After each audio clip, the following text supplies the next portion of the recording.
വാർത്തകൾ ഇനി ആലുവ ലൈവ്.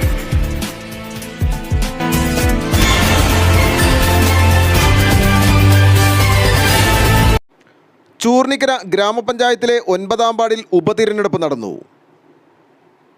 കൊടികുത്തുമല 9-ാം വാർഡിലെ UDF അംഗം മരണപ്പെട്ടതിനെ തുടർന്നാണ് ഉപതിരഞ്ഞെടുപ്പ് നടന്നത്.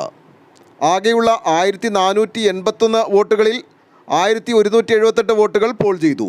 പോളിംഗ് ശതമാനം 79 UDFിലെ ഷമീർ ലാല, LDFിലെ TA ജലീൽ, NDAയുടെ വിനൂപ് NA എന്നിവരാണ് മത്സര രംഗത്തുണ്ടായിരുന്നത്. വോട്ടെണ്ണൽ നാളെ രാവിലെ 10 മണിക്ക് ചൂർണിക്കര ഗ്രാമപഞ്ചായത്ത് ഹാളിൽ നടക്കും.